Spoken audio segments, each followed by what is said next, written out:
चलिए, good morning all of you. कल हम लोग जो है कविता जो स्टार्ट किए हुए थे नवाब दास का, जो छपे था, ठीक है ना। और छपे में क्या था, छपे का मतलब हमने कल बताया था। छपे का मतलब क्या होता है, जिसमें 6 पद हो, यानी कि 6 लाइन का जो कविता होता है उसको क्या कहते हैं, छपे कहते हैं। तो ये चीज़ हम लोग कल देखे हुए थे। और जिसके लेखक कौन है, नवाब दास। और इसमें एक भक्तमाल रचना है, ठीक है। और उस भक्तमाल के लेखक कौन है, तो नवाब दास है, ठीक है ना। तो वो नवाब दास जो लिखे थे भक्तमाल, जिस भक्तमाल में 316 छपे हैं, जिसमें कि 200 भक्तों के चरित्र का चित्रण किया गया, ठीक है। ये बात बताए थे। उनमें से 2 को छपे हम लोग पढ़ेंगे। पहला वाला कबीर का पढ़ेंगे, और कबीर का हम लोग एक श्लोक पढ़ चुके थे कल, ठीक है। तो आज हम लोग जो पढ़ेंगे नेक्स्ट श्लोक, जो कि आपके बोर्ड पर लिखा हुआ 2 को, ठीक है। ये वाला पद पढ़ेंगे और अगला जो है ये वाला पढ़ेंगे, ठीक है। तो हम लोग क्या करते हैं, सबसे पहले शुरुआत करते हैं। पहला हम लोग पढ़े थे कबीर धर्म से रिलेटेड बातें करते हैं। और इस श्लोक में खास करके ये भक्ति पर ज़्यादा जोर डाल रहे हैं। भक्ति क्या होता है, भक्ति का मतलब क्या होता है, भगवान से लगाव। यानी कि कहने का तात्पर्य है कि आप केवल अगरबत्ती धूप दामन ये सब दिखाने की कोई आवश्यकता नहीं है, बल्कि क्या, मन से, अंतरात्मा से जो भक्ति होता है, भगवान की जो आराधना होता है, उस भक्ति पे ये ज़्यादातर जोर डालता है, ठीक है। तो हम लोग शुरुआत करते हैं। और जो नेक्स्ट उसका श्लोक है, आज हम लोग इसको पूरी तरह से कंप्लीट कर लेंगे। आज हम लोग कबीर को कंप्लीट करेंगे। कल जो उसका नेक्स्ट छपे है सूरदास वाला, उसको कंप्लीट करेंगे, ठीक है।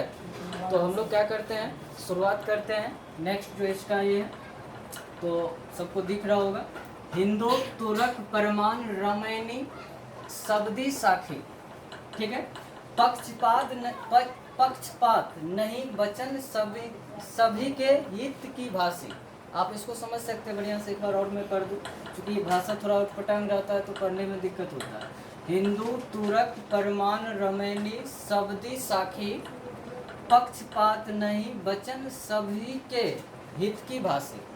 यहाँ पे देखिए कबीरदास जी जो है बहुत ही बढ़िया बात कहे हैं। और कबीरदास के बानी को कौन प्रस्तुत कर रहे हैं, नवाब दास प्रस्तुत कर रहे हैं। तो नवाब दास उसके बानी के बारे में बता रहे हैं कि कवि क्या थे, कवि, ठीक है ना। तो नवाब दास यहाँ बता रहे हैं। पहला जो श्लोक हम लोग कल पढ़े हुए थे, उस श्लोक में क्या था कि जो भक्ति से मुंह मोड़ लेता है, यानी कि जो भक्ति नहीं करता है उससे मुंह मोड़ लेता है, ठीक है। तो वो क्या होता है, जो व्यक्ति अधर्म कर रहा होता है उसकी तरह वो व्यक्ति हो जाता है, ठीक है। तो कल हम लोग ये चीज़ डिस्कस किए हुए थे। अगर आप भक्ति नहीं करो और योग तप व्रत दान भजन ये सब कुछ भी करो तो ये सबको तुच्छ माना था। कौन माना था, कबीरदास, ठीक है। तो आज जो हम लोग आगे बढ़ते हैं, चला समझना है इसको। करें हिंदू तुरक परमान रमैनी शब्दी साखी। अब देखिए इसका जो रामैनी, कबीर का एक रामैनी शब्द है, एक दोहा या दोहा से रिलेटेड है। रामैनी क्या है, एक प्रकार से दोहा से रिलेटेड है। इसमें बहुत सारे दोहा वगैरह सब मिलेगा। रामैनी एक प्रकार से आप कह सकते हैं इसका एक रचना है, ठीक है, जिसमें कि बहुत सारे प्रमाण मिलते हैं, बहुत सारे साक्ष्य मिलते हैं, बहुत सारे ऐसे सबूत मिलते हैं, जिसमें उन्होंने ना तो हिंदू ना तो तुरक, तुरक का मतलब होता है मुसलमान, ना तो वो हिंदू में भेदभाव किया और ना ही तुरक यानी कि ना ही मुसलमान। यानी कि हिंदू और तुरक, हिंदू और मुसलमान दोनों को एक समान माना, ठीक है। ऐसा रमणी शब्द से ये प्रमाणित होता है, ठीक है, कि उन्होंने हिंदू और तुरक में, मुसलमान में कभी भी भेदभाव नहीं किया, ठीक है। आजकल की जो पाखंडी लोग सब रहता है, धर्म को लेकर के काफ़ी ज़्यादा क्या करते, विवाद करते हैं, ये मेरा धर्म, मेरा जाति, मेरा ये, मेरा वो।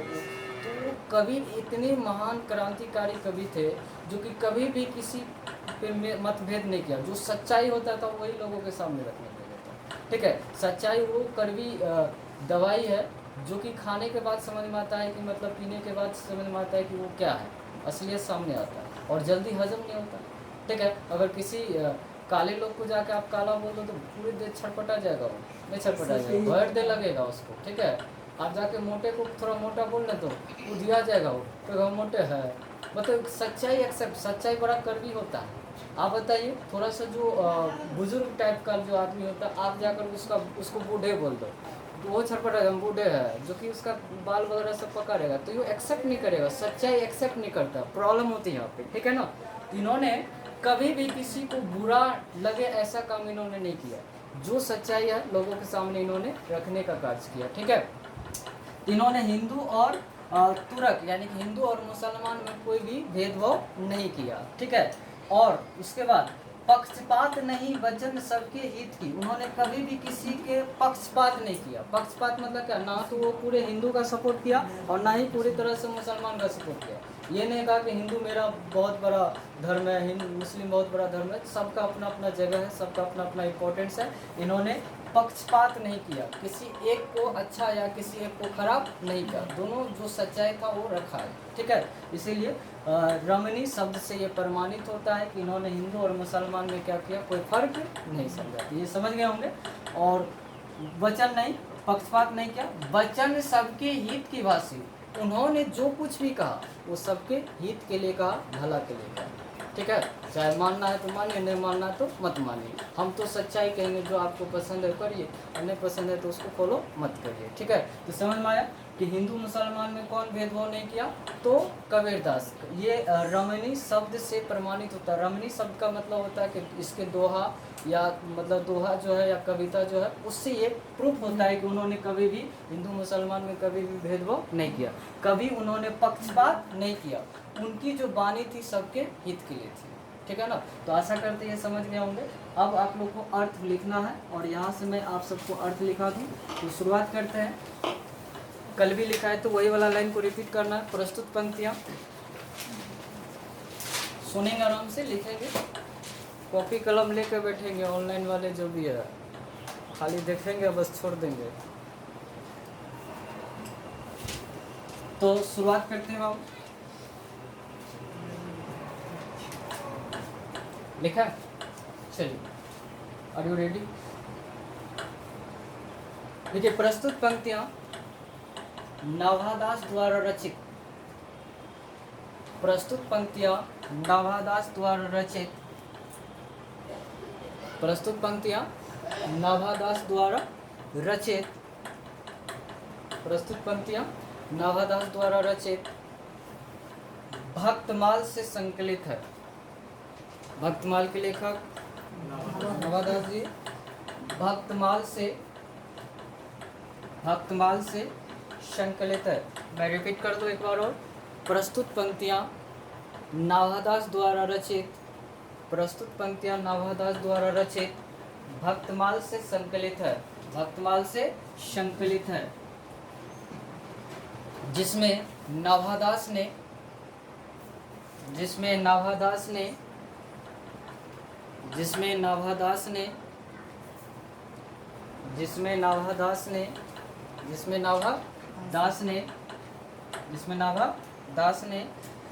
कबीर की वाणी की विशेषता का वर्णन किया है।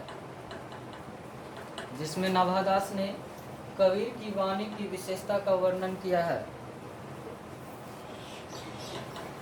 जिसमें नाभादास ने कबीर की वाणी की विशेषता का वर्णन किया है। जिसमें नाभादास ने कबीर की वाणी की विशेषता का वर्णन किया। आशा करते समझ गए होंगे, ठीक है। तो देखिए, वर्णन किया है, यहाँ तक अगर लिखेंगे ना तो यहाँ तक आपको 2 मार्क मिलेगा, याद होगा। अब इनका डिटेल चलेगा, ठीक है। वर्णन किया है, यहाँ तक पहुँच गए सभी, पहुँच गए होंगे। देखिए, कवि कहते हैं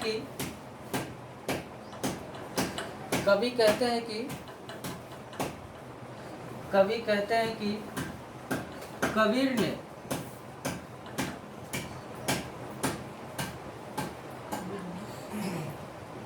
रमणी शब्द के अनुसार, रमणी शब्द लिखिएगा, ये दोहा वगैरह सबका नाम, रमणी शब्द, शब्द ही नहीं लिखना, शब्द। कबीर ने रमणी शब्द के अनुसार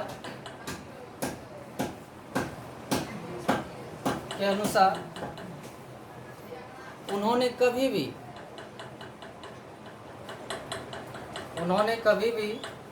हिंदू और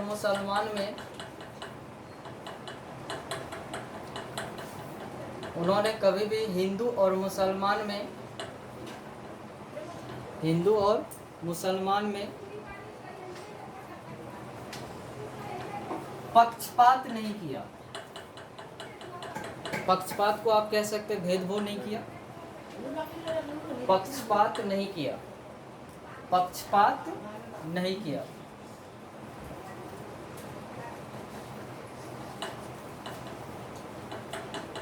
ठीक है, उनकी वाणी, उनकी वाणी, उनकी वाणी सबके हित के लिए होता है, उनकी वाणी सबके हित के लिए होता है,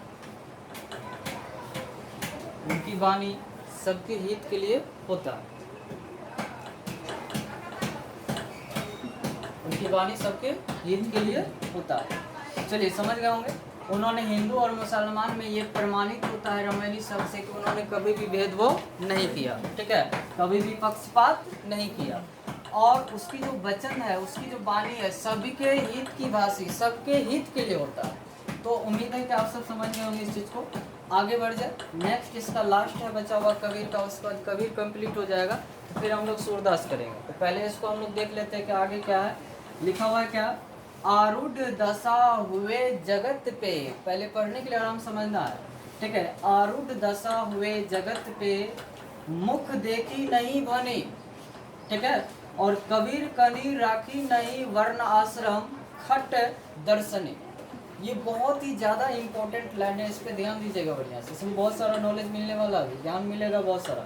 दिखने में इतना है लेकिन बहुत कुछ है इसमें, समझना आराम से। आरूढ़ दशा हुए जगत पे। अब देखिए इसमें क्या कर रहे हैं कबीर जी, बहुत बढ़िया चीज कर रहे हैं कि भाई वो कभी भी मुंह देख करके बात नहीं किया। अभी भी देखिए जो समाज में जो लोग होते हैं, जो पैसा वाले लोग होंगे, उसका अगर मान लीजिए कोई प्रॉब्लम कहीं हो जाता है तो लोग जो पंचायती वगैरह सब बैठाता है ना, तो पंचायती जब बैठाएगा तो मुंह देख कर पंचायत करता है। ठीक है, जो देखेगा पैसा वाला है तो अगर गलतियों किया है तो उसी के सपोर्ट में क्या होता है, उसका मतलब फैसला सुनाया जाता है, ऐसा होता है ना। लेकिन कबीर एक ऐसे कवि है जो सच्चाई है उसको सामने रखकर वो कभी भी मुंह देख करके बात नहीं किया। ऐसा नहीं कि मुंह बढ़िया है तो बढ़िया बात को, मुंह खराब है तो खराब बात को, ऐसा वाला बात नहीं किया। ठीक है, अब देखिए आरूढ़ दशा हुए जगत पे, वे क्या, आरूढ़, आरूढ़ का मतलब होता है सवार होना। दशा हुए जगत पे, जगत का मतलब होता है दुनिया, यानी दुनिया में जो कुछ भी घट रहा होता है वे जगत के दशा के अनुरूप चलते हैं। यानी कि इस दुनिया में जो कुछ भी हो रहा है ना, इस दुनिया में जो सच्चाई है वो उसी की उस हिसाब से काम करते हैं। लोग क्या करेंगे नहीं करेंगे उसको इससे मतलब नहीं है। इसीलिए कह रहे हैं वे जगत के दशा के अनुरूप चलते हैं, वे जगत के हिसाब से ही चलते हैं, इस दुनिया के हिसाब से ही चलते हैं, उसके अनुरूप चलते हैं। मान लीजिए आप दुनिया के विपरीत नहीं चल सकते हो। अभी देखिए अभी जो कोरोना काल चल रहा है, पहले लोगों को लगता था, एक बहुत सारे विद्वान ने भविष्यवाणी वगैरह सब किया हुआ था कि आने वाले समय में आदमी आदमी से जो क्या होगा, डरेगा, आदमी आदमी से भागेगा। एक छुआछूत का बीमारी पहले भी था, तो पहले जाति वगैरह सबको लेकर के था। अगर निम्न वर्गीय है तो उसके हाथ का छुआ हुआ कोई नहीं खाएगा। ठीक है, उच्च वर्गीय सब नहीं खाता था। अब मान लीजिए कोई निम्न वर्गीय अगर पानी किसी के चापाकल पर चल जाता था पानी वगैरह सब पीने के लिए, तो दूरे से कदम रुको रुको पानी चला देते, पानी चला देते, तो पानी ऐसे चला जाता तो वो ऐसे करके पानी पीता था। ठीक है, उसमें सटनियों नहीं देता था। तो पहले ये जाति छुआछूत था, निम्न वर्गीय उच्च वर्गीय। अभी देखिए ऐसा छुआछूत हो गया कि अब जाति उति कोनो वैल्यू नहीं है। जिसको कोरोना है ओकरा से डरता है, चाहे वो आदमी कोनो जाति का कहे नहीं। ठीक है ना, नाम सुनता फलना जब कोरोना, अच्छा कोरोना है, रास्ते चेंज कर लेता है। ठीक है, अभी देखिए आज का ही पेपर में वो दिया हुआ था, माँ मर गई थी कोरोना से, बेटा माँ को छोड़कर भाग गया। अभी देखिए रिश्तों को शर्मसार कर रहा है। ये ऐसा बीमारी आ गया है कि रिश्तों को शर्मसार कर रहा है। तभी तो बताइए जो भी कलयुग में पाप बहुत सारा बढ़ गया था उसका सारा सारांश निकाल रहा है कोरोना। नहीं, सबको होश ठंडा करके रख दिया है। नहीं, आप समझ सकते हैं कितना परेशानी बढ़ा है। हम लोग कभी ये सोचे नहीं थे कि ऑनलाइन या ऑफलाइन इस तरह से क्लासेस चलेगी। ठीक है, लेकिन चल रहा है, क्या करिएगा, समय के हिसाब से हम लोग को चलना पड़ेगा। जो दुनिया में हो रहा है उसके हिसाब से चलो, नहीं तो कोरोना लेकर चल जाएगा। ठीक है, गड़बड़ा जाएगा बात। करे क्या, आरूढ़ दशा हुए जगत पे, ये जगत के अनुरूप चलते हैं, दशा के अनुरूप चलते हैं, जो दुनिया में हो रहा है उसके हिसाब से चलो। ठीक है, कभी भी आज जो हम लोग मुंह में लगाते हैं एक नामों नहीं जानता था कभी। जानता था जी? नहीं जानता था, इसका नाम जानता ही नहीं था।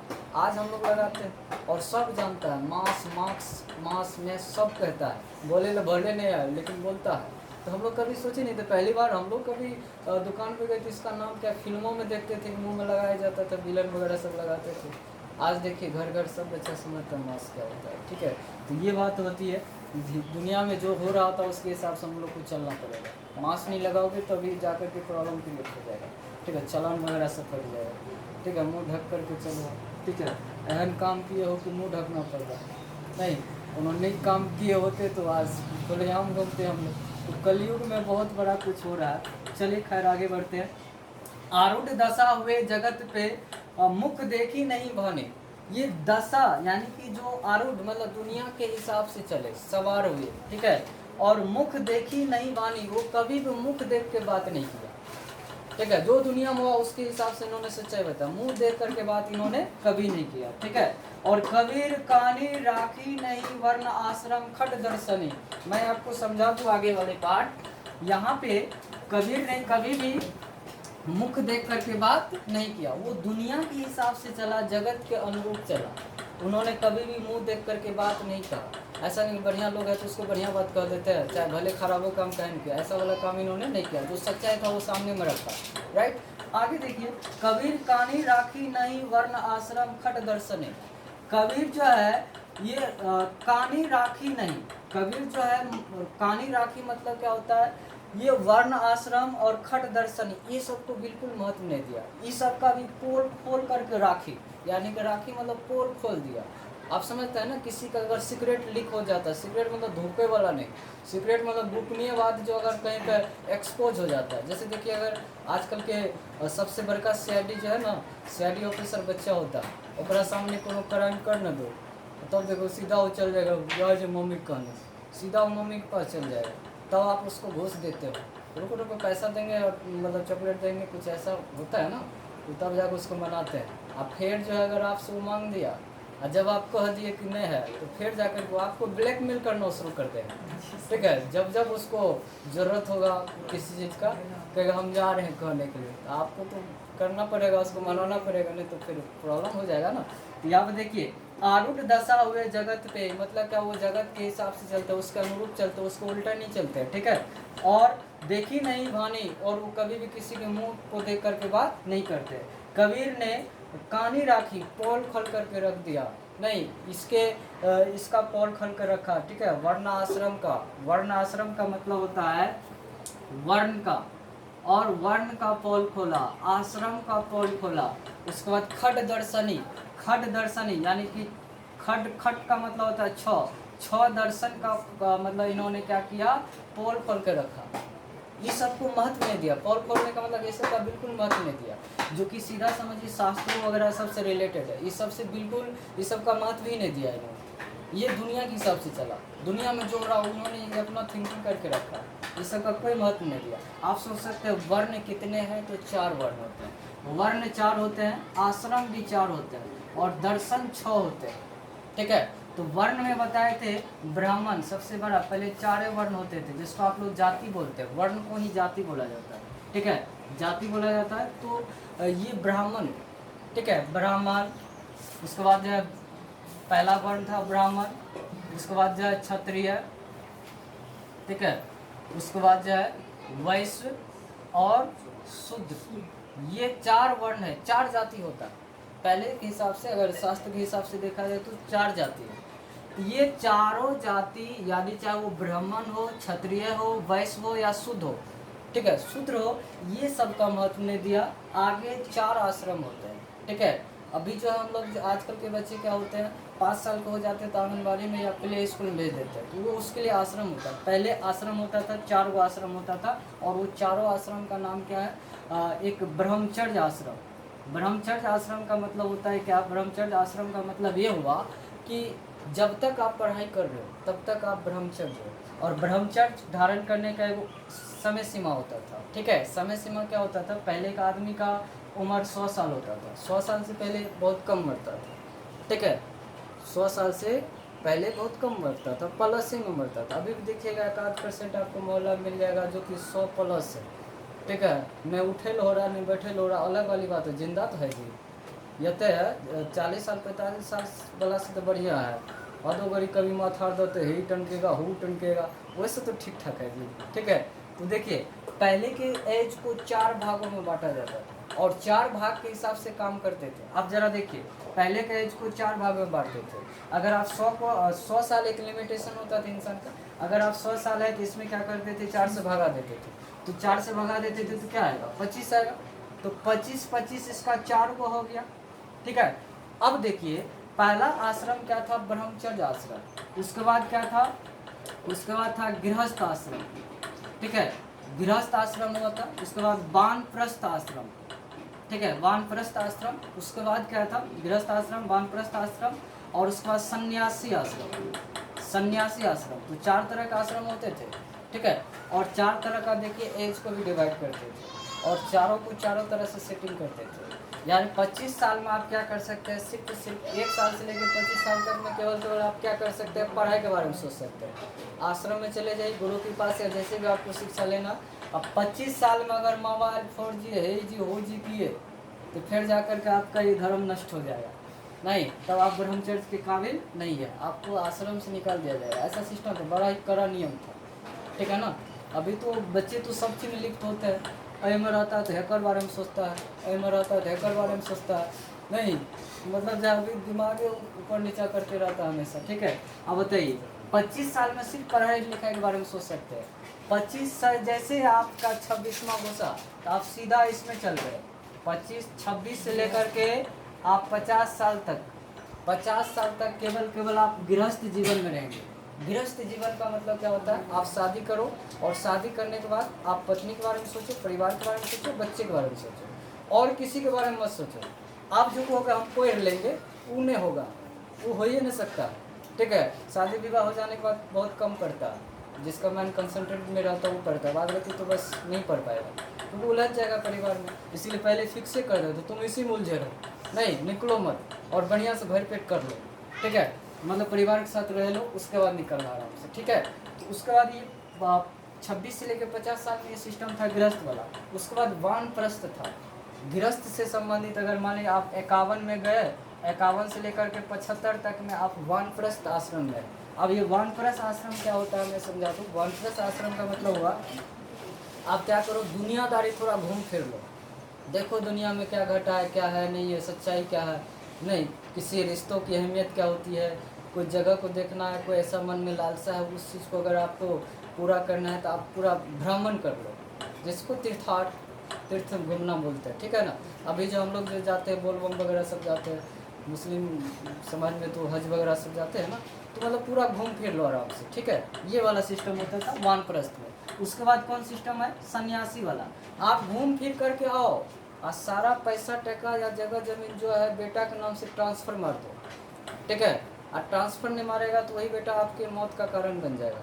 नहीं बनेगा जी। देखिएगा अभी जगह जमीन के लिए बहुत सारे पिता को मार देता है जी। आज रिश्तों की तो कोई अहमियत ही नहीं है। आप 75 साल में आप घूमे फिरे, खूब घूम फिर लिए, भर पेट घूम फिर लिए। आप जैसे 76 में आकर के कहिएगा आप हम लोग मचान अलग कर दो, हम यूँ रहेगा, मैं वो नहीं होगा, वो होगा ही नहीं। आप क्या करो, चुट्टा कमंडल या साधु वेश धारण करो और आप गृह त्याग कर लो। ठीक है, गृह त्याग कर लो, जिसको बोलते हैं सन्यासी। आप घर से भिक्षाटन ले लो, घर पर कभी मत आना, अने उन्हें भटकना अने मत आना। ठीक है, तो ऐसा वाला सिस्टम था पहले। ठीक है, तो आप बताइए, समझ गया। और 6 दर्शन है, एक सांख्य दर्शन है, न्याय दर्शन है, योग दर्शन है, ठीक है, मीमांसा दर्शन है, ठीक है, उसके बाद वेदांत दर्शन है। इस तरह से 6 दर्शन है। तो नहीं उन्होंने आश्रम की बात को माना, नहीं ये वर्ण की बातों को फॉलो किया, नहीं मतलब जो है दर्शन के बातों को फॉलो किया, किसी को नहीं माना, किसी को महत्व नहीं दिया, सबका फॉल करके रख दिया। ठीक है, तो बताइए दुनिया के अनुरूप चलता है कि इसके उल्टा चलता है? इसके हिसाब से चलता, अनुरूप चलता, जो दुनिया में हो रहा होता है उसी के हिसाब से चल रहा होता है। वो कभी भी मुख देख करके बात नहीं कहते हैं। कबीर ने कानी राखी नहीं, ये क्या किया, वर्ण आश्रम खट दर्शन ये सब का पोल खोल करके रख दिया, अर्थात ये सब का महत्व इन्होंने नहीं दिया, ज़्यादा महत्व नहीं दिया। तो आशा करते हैं कि आप लोग समझ गए हो, तो फटाफट लिखेंगे। ठीक है, जल्दी से कर लेते हैं, आज ये क्लियर हो जाएगा। कभी कल हम लोग सूरदास करेंगे। लिखे प्रस्तुत पंक्तियां, प्रस्तुत पंक्तियां, प्रस्तुत पंक्तियां नवहादास द्वारा रचित भक्तमाल से संकलित है। प्रस्तुत पंक्तियां नवहादास द्वारा रचित भक्तमाल से संकलित है। भक्तमाल से संकलित है। भक्तमाल से संकलित है। भक्तमाल से संकलित है, जिसमें नवहादास ने कबीर की वाणी की विशेषता का वर्णन किया है। वर्णन किया है। वर्णन किया है। या तो कौन गए होंगे, आगे लिखना उसी में। कवि का कहना है कि कवि का कहना है कि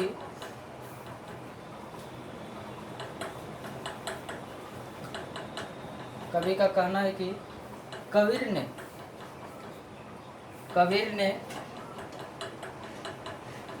कबीर ने जगत के दशा के अनुरूप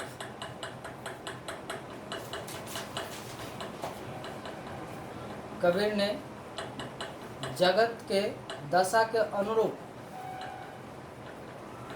चलने का काम किया।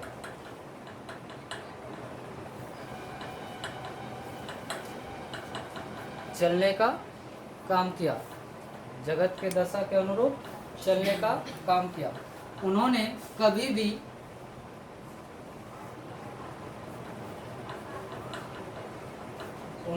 भी किसी के मुंह देखकर बात नहीं किया, मुंह देखी बात नहीं कहा।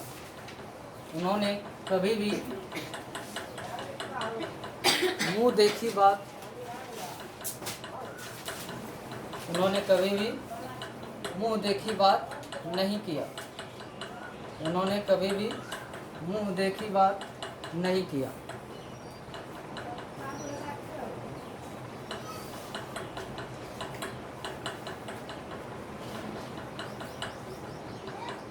मुंह देखी बात नहीं की।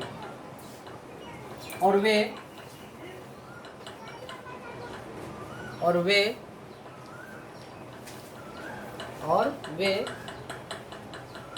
चार वर्ण,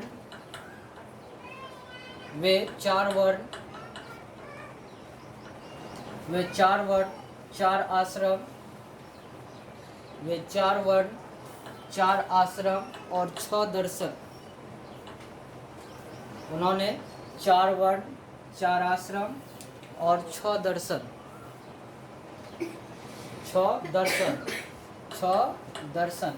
उन्होंने 4 वर्ण, 4 आश्रम और 6 दर्शन सभी का पोल खोल के रख दिया। पोल खोल कर रख दिया। पोल खोल कर रख दिया। 4 वर्ण, 4 आश्रम और 6